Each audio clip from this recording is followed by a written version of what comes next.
I knew Leah when she was in her late teens, and she definitely was the comedian at all times.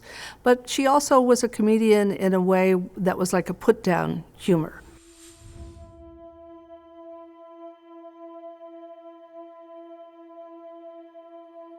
And I did see people feelings get hurt, and including my own. And I think that was her, she used to say that was her shtick, of putting people down, and it's supposed to be funny.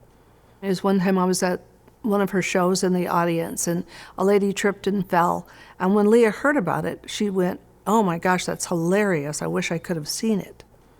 Leah attacked quite a bit when it was something where she felt uncomfortable or she felt it might have been her fault. Her way of thinking would be to attack. One time it was set up to come for an appointment to work with her child. When I got there, they weren't there.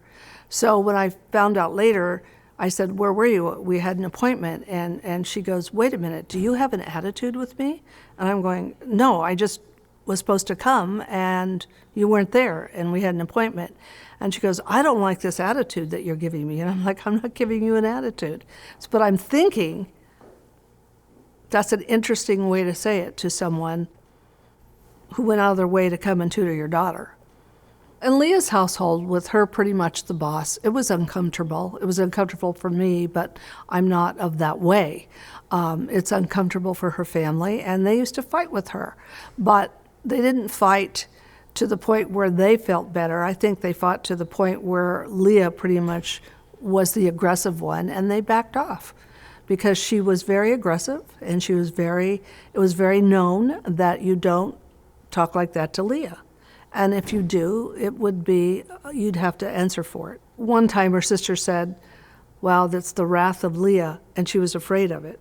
And it's just because Leah created a wrath about her, in not a good way, a mean way, and an aggressive way, which made you think that she wasn't a very nice person. If she went to a restaurant, she was never happy with the food, and she would definitely aggressively say, "Take it back," or she would complain somehow or another. I don't think I ever went out with them where there wasn't some complaint from Leah or her family. And this is just something that I observed over the years, and it was uncomfortable to even go out with them sometimes because I was embarrassed that she would be so brutal to waiters and waitresses, and if she didn't get what she felt she wanted, she makes a pretty big deal out of it, to the point where I was totally embarrassed. Leah is pretty much playing a part. It's not really the way she is. She's not a victim at all, and she's not a big crusader for anything. What she is a crusader for herself.